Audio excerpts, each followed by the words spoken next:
In the name of Allah subhanahu wa ta'ala, the news headlines. Economic issues of the country discussed in the 8th cabinet meeting.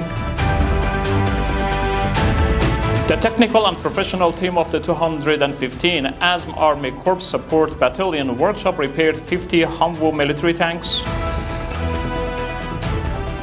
And the significant mineral resources agreement signed between the United States and Australia.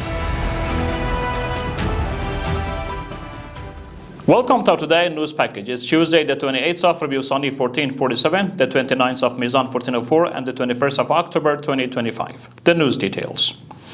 In the 8th meeting of the cabinet chaired by Mullah Muhammad Hassan al-Khon, the Prime Minister of the Islamic Emirate, discussions were held on the country's economic, social, and cultural matters, and the necessary decisions were made. In the first session, the delegation reviewing the route of the railway line from Hayratan to Spin Buldak, New Afghan Transit, was approved.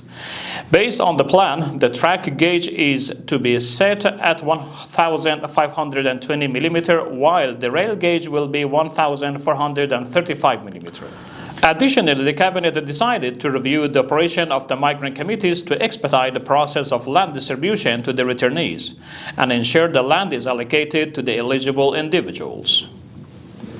The Minister of National Defense has announced that the technical and professional team of the 250 ASM Army Corps Support Battalion workshop has repaired and prepared 50 Humvee tanks for consuming.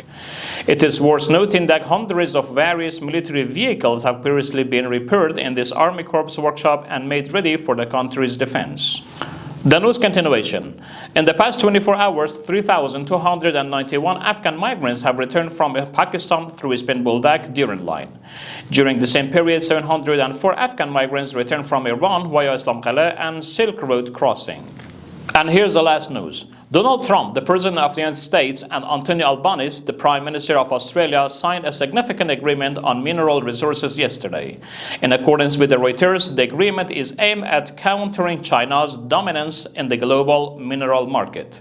The report states that the deal includes a joint investment of $1 billion by the two countries in projects located in the United States and Australia over the next 6 months. It is reported that China currently controls approximately 70% of the global supply of rare earth elements. We have reached to the end of our news program. Further informative materials are available on social media and platforms. Wassalamu alaikum wa rahmatullahi ta'ala wa barakatuh.